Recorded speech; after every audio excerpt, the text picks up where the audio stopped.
नमस्कार दोस्तों। शुरू करते हैं आज का वीडियो। और आज हम सॉल्यूशन करेंगे मैथमेटिक्स का। सीईटी एग्ज़ाम के जो अंदर मैथमेटिक्स का पोर्शन आया था सेकंड शिफ्ट के अंदर 5 नवंबर 2022 को।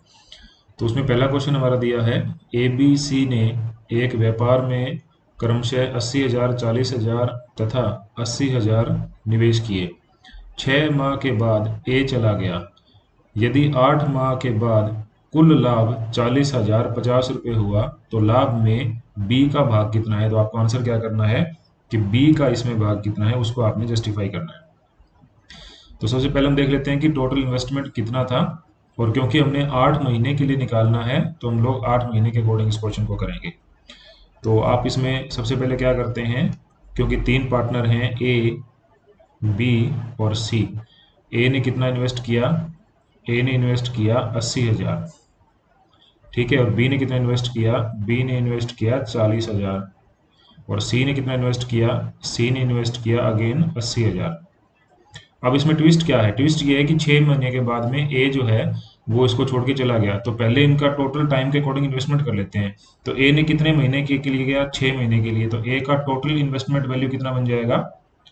4,80,000 रुपये। ठीक है। इसी तरीके से बी का देखेंगे तो बी ने कितने समय के लिए इन्वेस्ट किया? बी ने पूरे 8 महीने के लिए किया। तो इसको हम लोग 8 से गुना कर लेते हैं। तो ये हमारा आंसर क्या हो जाएगा? 8 चौका 32 यानी कि 3,20,000 रुपये। उसके बाद सी ने कितना टाइम के लिए इन्वेस्ट किया? पूरे 8 महीने के लिए। तो इसका जो इन्वेस्टमेंट है वो हो जाएगा हमारा 6,40,000 रुपये। तो ये आ गया टोटल तीनों का इन्वेस्टमेंट। अब तो तीनों के इन्वेस्टमेंट को अगर हम कंबाइन करके देखें, कंप्लीट निकाल के देखें, तो हमारा आंसर कितना आता है? 48, 32 और 64 को अगर हम जोड़ेंगे तो हमारा आएगा ये 144। यानी कि 14,40,000 का टोटल इन्वेस्टमेंट था। अब पूछा क्या है कि लाभ कितना हुआ है? 40,000 50 रुपये का लाभ हुआ है। बी का भाग कितना है? तो बी ने कितना इन्वेस्ट किया था? 3,20,000। टोटल कितना लगा था? इतना। तो इसमें से जितना इन्वेस्ट किया था उसी के अकॉर्डिंग इसको जो प्रॉफिट है उसमें से मिल जाएगा। तो हम इसका रेशियो कर लेते हैं। तो बी का पार्ट हमारा कितना बनेगा? वो डिपेंड करेगा 3,20,000 रुपये कितने में से? 14,40,000 में से। और इसके गुणा में हम कर लेंगे जो टोटल हमारे पास में प्रॉफिट हुआ है, यानी कि 40,50 रुपये। इसको सॉल्यूशन कर लेते हैं। इसको जब आप सॉल्व करोगे तो ये चारों की चारों जीरो है जो यहाँ से कैंसिल हो जाएंगी। उसके बाद 32 और 144 का हम लोग अगर सॉल्यूशन करते हैं तो इसको अगर हम लोग इसमें काटते हैं 4 से तो ये कट जाएगा हमारा 4 आठे 32। और इसको 4 से काटेंगे तो ये 4 तिये 12 और 2 बच गया, 4 छिके 24, 36 पे कटेगा। ठीक है। फिर अगेन इसको हम कैंसिल करते हैं। यहाँ पे ये हो जाएगा हमारा सपोज करो 4 पे और ये कट जाएगा 18 पे। अब क्या करते हैं, एक बार इसको और कटिंग कर लेते हैं। चलो ये सिंपल चला गया 9 पे और ये चला जाएगा 2 पे। तो इन दोनों की गुना कर लेंगे। 40,050 को अगर हम 2 से गुना करते हैं तो ये हमारा इसमें कितना आएगा वैल्यू? 40,050 को 2 से गुना करेंगे तो ये आ जाएगा 80,100 रुपये। और इसको हम लोगों ने कितने से डिवाइड करना है? 9 से डिवाइड करना है। ठीक है। इसको जब हम 9 से डिवाइड करेंगे तो हमारे पास जो रिजल्ट है वो कितना आएगा? ये आ जाएगा 9 8 72 और बच गए यहाँ पे 8 और 9 में 81 और 2 जीरो लास्ट में। तो यानी कि 8,900 रुपये आपका क्या होगा? इसमें सही जवाब होगा। Option number 4 is your right answer.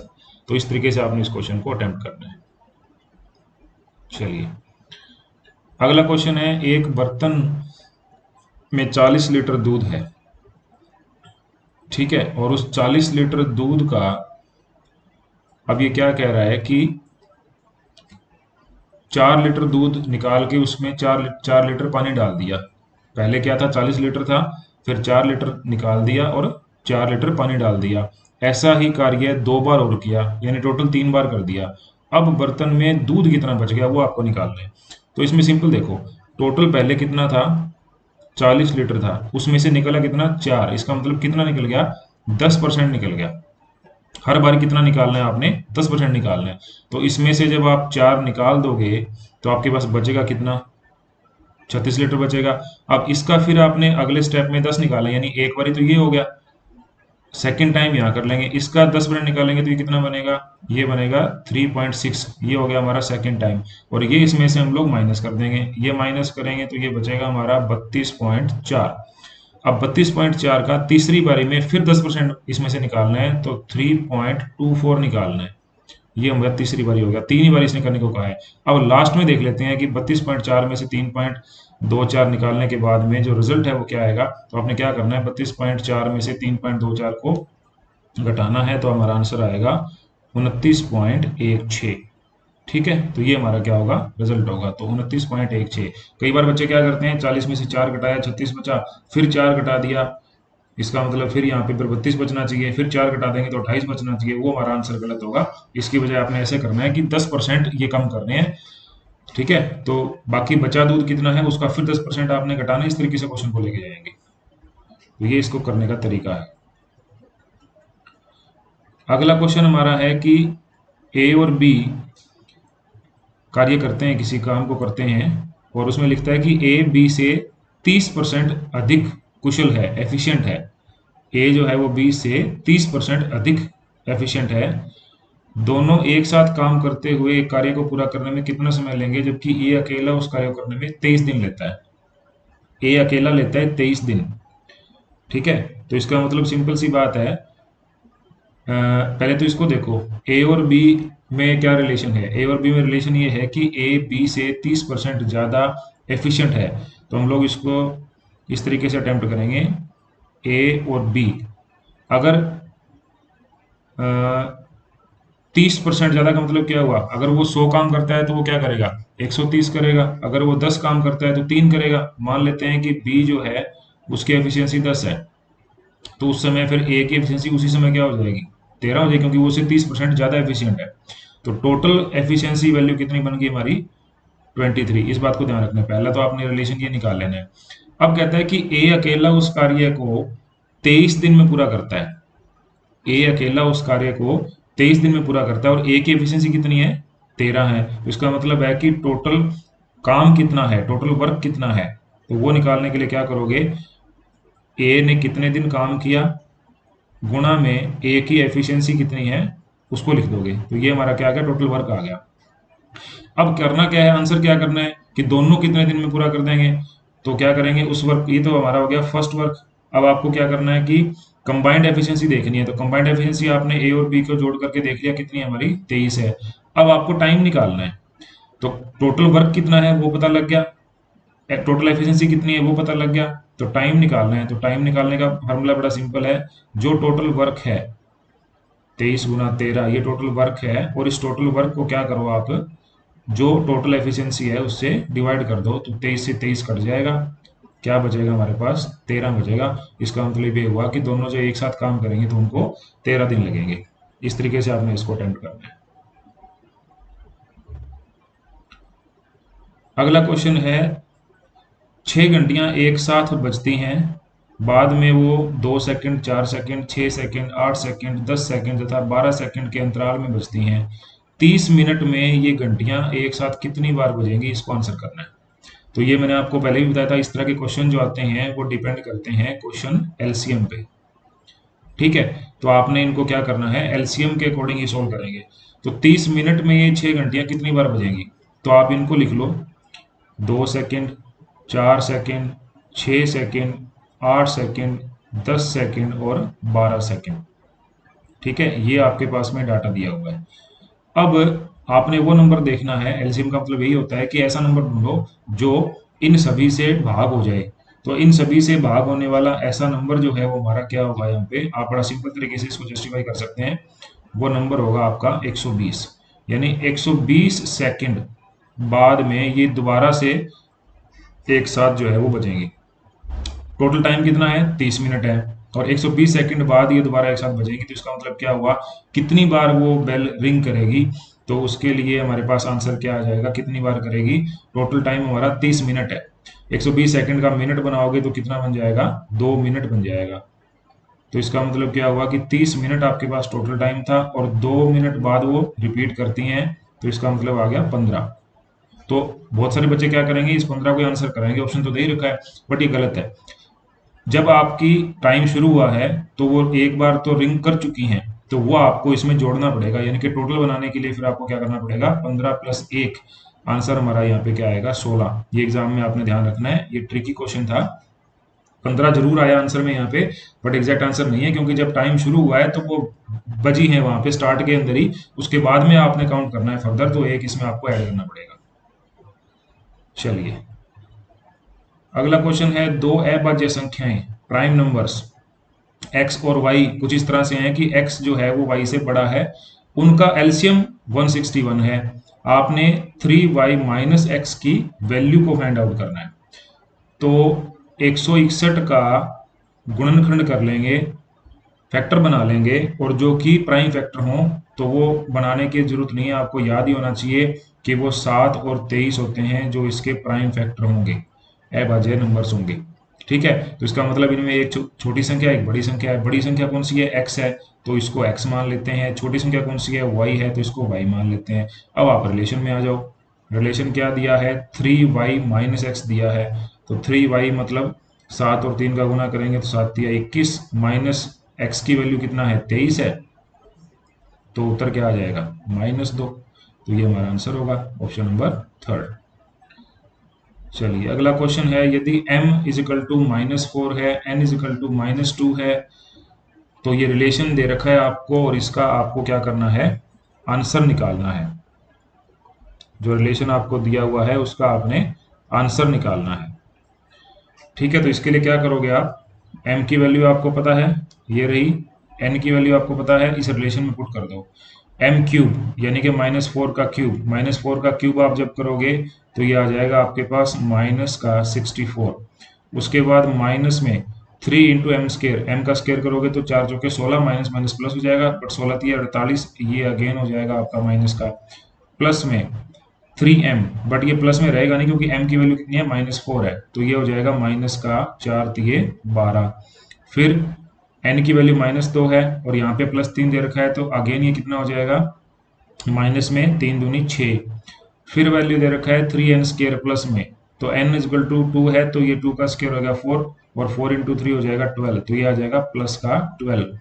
उसके बाद में दे रखा है आपको n क्यूब, तो 2 का क्यूब, और ये माइनस में बनेगा तो 8। अब इसको आप सोल्व कर लो, 12 से 12 तो कैंसिल ही हो जाएगा, बाकी बचा माइनस का 64, 48, -6 और 8, इन सबको जब आप जोड़ोगे तो आपका जो वैल्यू बनेगा वो बनेगा -126। तो हमारा रिजल्ट क्या होगा, option number first. Easy question था। क्वेश्चन नंबर 7 में क्या है, 1/3.718 का आंसर ये है 0.2689। आगे दे दिया इसने 1/0.0003718 का आंसर क्या है वो आपको निकालना है। तो यहाँ पे ध्यान से देखो, आपको सॉल्यूशन नहीं करना, सिर्फ आपको डेसिमल के अकॉर्डिंग चलना है। यहाँ पे डेसिमल के बाद में कितने नंबर हैं, 3 है, और यहाँ पे डेसिमल के बाद में कितने हैं, 4 हैं। ठीक है, तो इसको इस तरीके से समझ लो कि डेसिमल से पहले यहाँ पे एक ही नंबर था, तो यहाँ पे ये 4 जो वैल्यूज हैं उसके अकॉर्डिंग लगा है। अब यहाँ पे इसने क्या किया, डेसिमल को खिसका के इसमें 4 नंबर और जोड़ दिए, यहाँ पे 0003। तो इसका मतलब है इसका जो डेसिमल है वो 4 पॉइंट आगे और शिफ्ट कर जाएगा, इसका 4 पॉइंट और आगे शिफ्ट करेगा, तो ये क्या बन जाएगा, क्लियर नंबर बन जाएगा, कितना, 2689। बड़ा सिंपल है।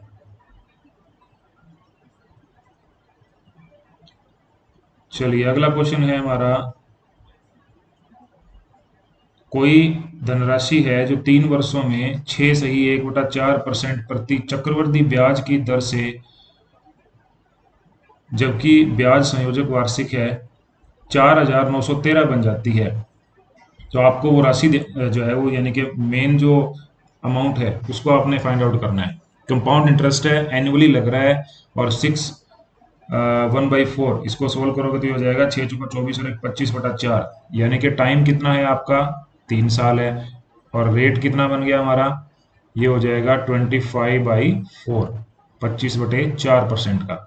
ठीक है, टाइम हमारा है 3 साल का, और जो वैल्यू टोटल है हमारा पास ये है। तो फार्मूला आपको याद होना चाहिए, फार्मूले भी क्वेश्चन सोल्व हो जाएगा। फार्मूला क्या होता है, amount is equal to principal 1 plus जो आपका यहाँ पे वैल्यू दे रखा होता है रेट का, वो आ जाएगा, उसके डिवाइड में 100, और पावर आपने किससे करना है, टाइम से करना है, उसको n लिख लो, t लिख लो, कोई बात नहीं। इस फॉर्मूले से आपका ये क्वेश्चन सॉल्व होगा। ठीक है, पेन को थोड़ा मैं सेट कर लेता हूँ, 1 मिनट। चलिए अब सही है। तो इसी फार्मूले के अकॉर्डिंग हम क्वेश्चन को सोल्व करते हैं। तो अमाउंट बना कितना हमारा, अमाउंट बना हमारा 4913 इज इक्वल टू, प्रिंसिपल आपको फाइंड आउट करना है, 1 प्लस रेट क्या है 25/4, तो 25/4 करोगे और डिवाइड में 4 के साथ में 100 भी है, तो ये क्या बन जाएगा 400, और पावर में क्या करना है 3, क्योंकि टाइम हमारा कितना है 3। इसको सोल्व कर लो, तो ये हो जाएगा p इंटू 25/400 को सोल्व करोगे तो ये हो जाएगा 1/16, 1 प्लस 1/16, और उसका क्या बन गया क्यूब। तो 1/1 प्लस 16 को आप ऐसे लिख देंगे, ये हो जाएगा 16 और 1 17, तो 17/16 की पावर 3, और बराबर किसके है, बराबर है हमारा 4913 के। अब आपको बड़ा सिंपल है कि इसका क्यूब आना चाहिए 17 और 16 का, आपका सोल्यूशन हो जाएगा। तो इसका मतलब ये हो गया कि 4913 जो है वो बराबर किसके है, वो प्रिंसिपल इनटू 17 का क्यूब आप करोगे तो 17 का क्यूब यही होता है 4913, डिवाइड बाई, आप जब 16 का क्यूब करोगे तो वो जो है आपका आंसर आएगा 4096। ये तो इसे कैंसिल हो जाएगा, तो हमारे पास फिर प्रिंसिपल अमाउंट का वैल्यू कितना आएगा 4096। तो यही हमारा ऑप्शन नंबर 2 जो है इसमें क्या होगा, आंसर होगा। चलिए अगला क्वेश्चन है कि कोई एक वैल्यू है, उसको साधारण ब्याज की दर से 3 वर्ष के लिए निवेश किया गया। यदि इसी धनराशि को उसी समय के लिए यानी 3 वर्ष के लिए 1% अधिक ब्याज पर निवेश किया जाता तो 5100 रुपये का लाभ अर्जित होता, अधिक मिलते। धनराशि क्या है, इसमें कर दिया क्या क्वेश्चन ने, इसने जो आपको टोटल अमाउंट मिल रहा है बाद में उसके डिफरेंस पे क्वेश्चन डाल रहा है। ठीक है, तो हम क्या करते हैं, मान लेते हैं कि जो धनराशि है वो प्रिंसिपल अमाउंट है, ठीक है, इसके ब्याज की दर यानी रेट मान लेते हैं आर है, और टाइम इसने दे दिया कितना 3, तो एक बार तो ये सेट बनेगा। अगला सेट क्या बनेगा, अगले सेट में धनराशि तो वही है लेकिन ब्याज क्या है वो 1% बढ़ गया, और टाइम अभी कितना है 3% है। इनके अकॉर्डिंग फार्मूला बनाओ। अब ये कहता है कि इसके बाद जो रिजल्ट मिलेगा पैसे का, उसमें से इसको जब निकालोगे तो क्या आंसर आएगा, ये बन गई आपकी इक्वेशन। तो इसको लिखेंगे कैसे, साधारण ब्याज में फार्मूला होता है सिंपल बड़ा, प्रिंसिपल इनटू रेट, रेट हमारा r+1 है, और गुणा में टाइम, और इसको कर लो 100 से भाग, माइनस में p into R into 3 divide by 100। ये जो रिजल्ट है ये कितना आ रहा है आपका, ये रिजल्ट आ रहा है आपका 5100। इसको सोल्व करना है, तो इसको सोल्व करेंगे तो सबसे पहले तो ये 100 को यहाँ से निकाल दो, 100 को निकालोगे तो 2 जीरो यहाँ पर लग जाएंगी। उसके बाद में इसमें क्या है, इसको सोल्व कर लो, ये p इंटू आर इंटू 3, तो p into R into 3 plus यहाँ पे ये बन जाएगा p इंटू 3, तो इसको हम लिख देंगे 3p माइनस ये कितना है, ये आपका r इंटू पी इंटू 3 है, तो ये r इंटू पी इंटू 3 यहाँ से कैंसिल हो जाएगा, और इसके बराबर में कितना है आपका 5100 एंड 0, ये है। अब बड़ा सिंपल है, p निकालना है, तो p निकालने के लिए आप क्या काम करोगे, जो आपके पास 510000 है उसको आपने क्या करना है 3 से भाग करना है। 3 से जब उसको भाग करोगे तो आंसर क्या आएगा 1,70,000 रुपये। तो ये आपका क्या हो जाएगा, रिजल्ट हो जाएगा। ठीक है, ऑप्शन नंबर 2, ऑप्शन नंबर 2 हमारा आंसर है। चलिए अगला क्वेश्चन है, एक समकोण त्रिभुज की एक भुजा की लंबाई दूसरी भुजा की लंबाई की दोगुनी है। समकोण त्रिभुज की एक भुजा की लंबाई दूसरी भुजा की लंबाई की दोगुनी है, और कर्ण की लंबाई दे रखी है 10 सेंटीमीटर है। तो समकोण त्रिभुज कुछ इस तरीके से बन जाएगी, प्रॉपर तो डायग्राम नहीं बनेगा पर इस तरीके से मान लो, इसमें ये कर्ण है, इसकी लंबाई आपको दे रखी है कितनी है 10 है। फिर कहता है कि एक भुजा की लंबाई दूसरी भुजा की लंबाई की दोगुनी है। मान लेता हूं मैं बेस है जो x है, तो जो परपेंडिकुलर है वो ऑटोमेटिक क्या हो जाएगा 2x हो जाएगा। ठीक है, और जो त्रिभुज समकोण त्रिभुज है, उसमें आपको फाइंड आउट क्या करना है, एरिया करना है। तो एरिया का आपको आना चाहिए फॉर्मूला। फॉर्मूला होता है हमारा 1/2 गुणा बेस गुणा में हाइट। ठीक है, ये जब आप फार्मूला लगाओगे तो आपका इसमें क्या है, रिजल्ट बन जाएगा। चलिए अब इसको सोल्व करते हैं। पहले तो इनके रिलेशन को सोल्व करो कि हाइपोटेन्यूज दे रखा है 10, पाइथागोरस लगा दो इस पे। इसका मतलब क्या बन जाएगा, 10 square is equal to x square जमा में 2x स्क्वायर। मैंने यहाँ पे 2x क्यों किया, क्योंकि इसने दे रखा है कि एक भुजा जो है वो दूसरी भुजा के दुगनी है, इस तरीके से। तो ये हो जाएगा आपका 100 इज इक्वल टू ये x square plus 4x square. ठीक है, तो ये बन जाएगा टोटल आपका 5x स्क्र। तो यहाँ से एक्स स्क्र कितना आ जाएगा, 100 को 5 से डिवाइड करोगे तो आएगा 20। 20 को मैं लिख लेता हूँ 4 इंटू 5। तो यहाँ से x की वैल्यू निकाल लो, x की वैल्यू आ जाएगी 2√5। ठीक है, x की वैल्यू आ गई 2√5। अब यहाँ पे आपने क्या करना है, आपने ये फॉर्मूला अप्लाई करना है क्या, कि 1/2 इंटू बेस, बेस हमारा कितना है x है, x की वैल्यू यहाँ से आ चुकी, इंटू हाइट, हाइट क्या है 2x है, तो इसकी वैल्यू को डबल करके इस फॉर्मूला में पुट कर दो, आपका आंसर आ जाएगा। तो एरिया क्या हो जाएगा फिर, एरिया हो जाएगा 1/2 गुणा में x की वैल्यू कितनी है 2√5 है, तो इसको मैं लिख देता हूँ 2√5। अगेन ये हो गया एक वैल्यू, उसके बाद अगेन मल्टीप्लाई में क्या आएगा, 2√5 का डबल करके आएगा, तो वो क्या बन जाएगा 4√5। 4√5, तो 2 से 2 ये कैंसिल हो गया, 4 एज इट इज, 5 और 5 अंडर रूट में मल्टीप्लाई करेंगे सिंपल हो जाएंगे, तो 4 इंटू 5 ये आ गया 20। तो इसका मतलब 20 सेंटीमीटर स्क्वायर आपका क्या आ जाएगा, एरिया आ जाएगा। तो ऑप्शन नंबर 3 हमारा रिजल्ट है।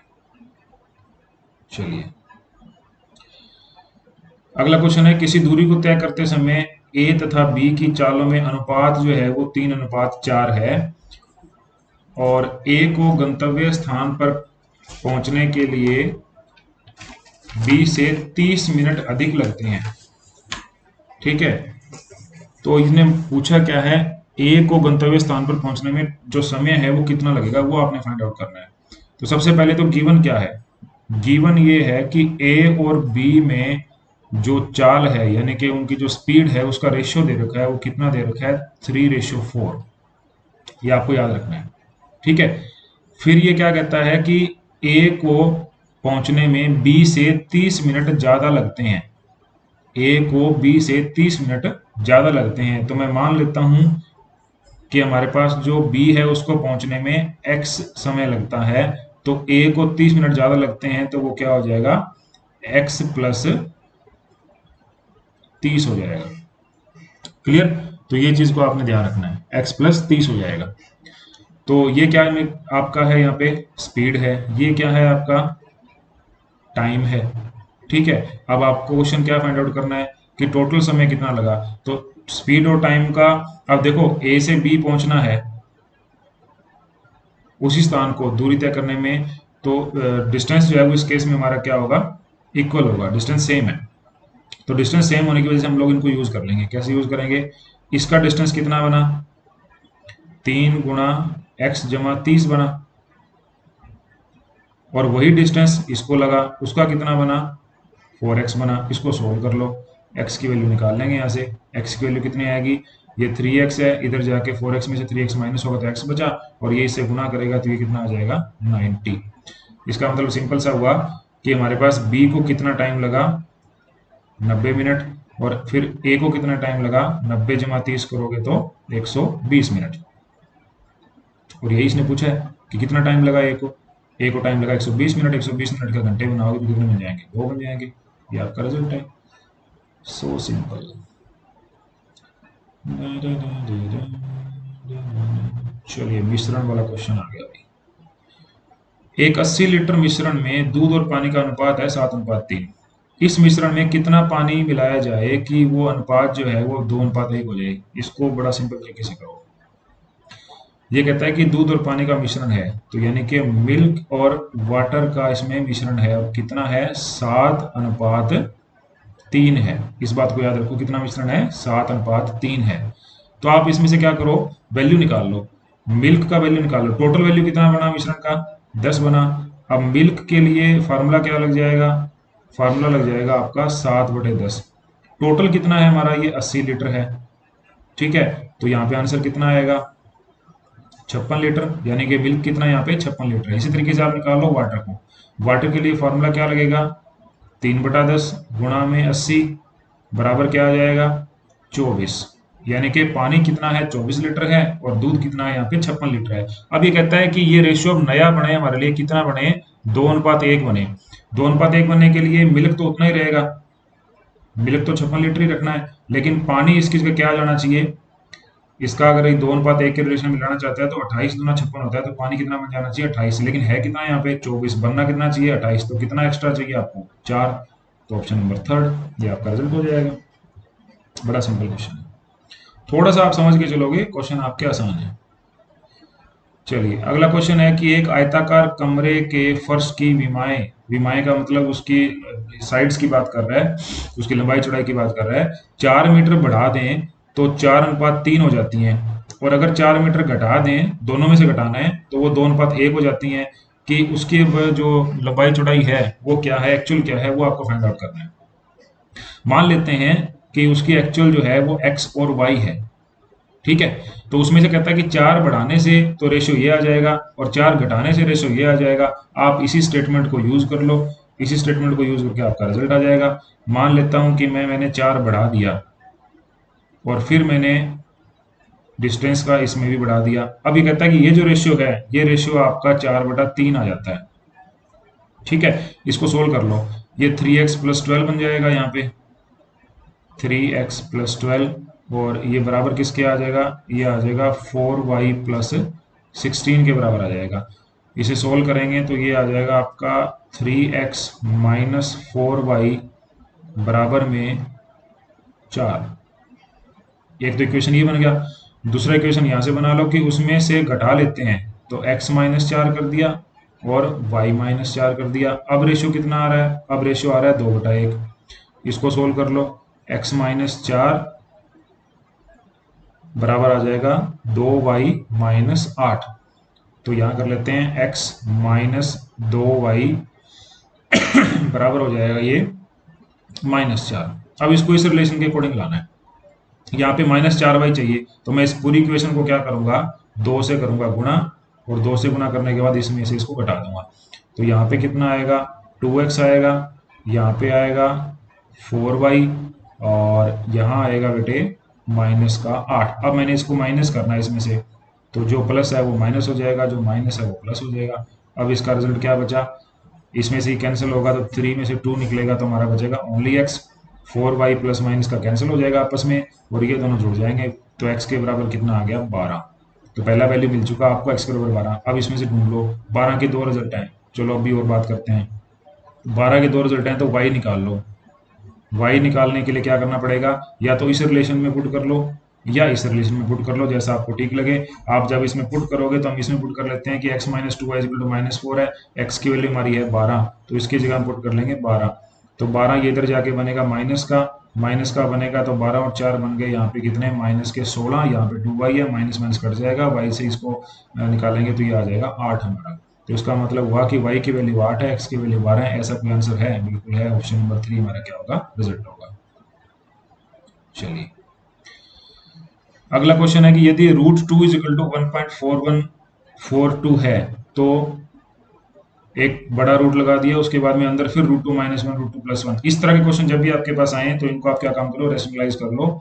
तो उसका तरीका क्या है कि जो रूट आपको दे रखा है, जैसे यहाँ दे रखा है √2 - 1 और इसके डिवाइड में दे रखा है आपको √2 + 1, तो इसको क्या काम करो, इसी से दोबारा आप गुणा कर लो इसके अंदर।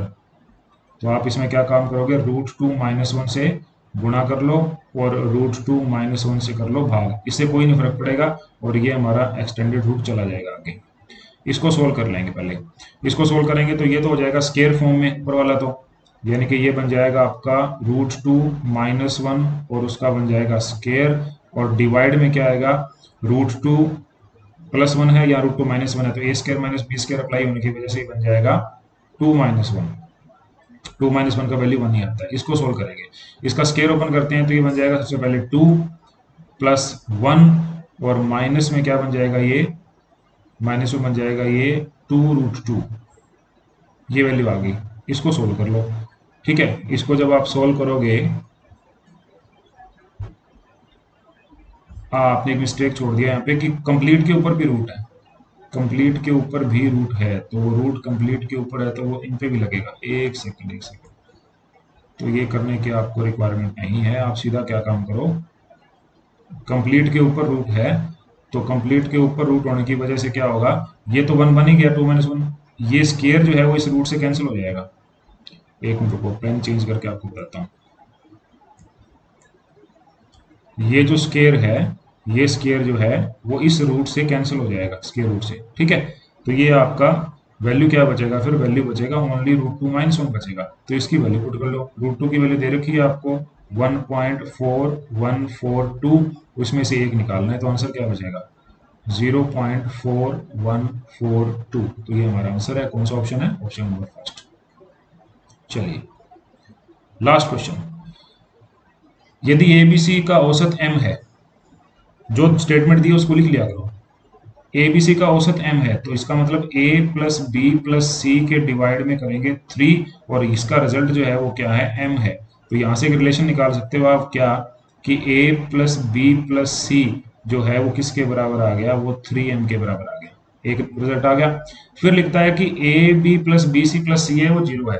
चलो ये रिजल्ट ही दे दिया। आंसर क्या निकालना है आपने, A², B² C² का औसत क्या है वो निकालना है। यानी आपको निकालना क्या है, आपको निकालना है A² + B² + C² बटे में 3।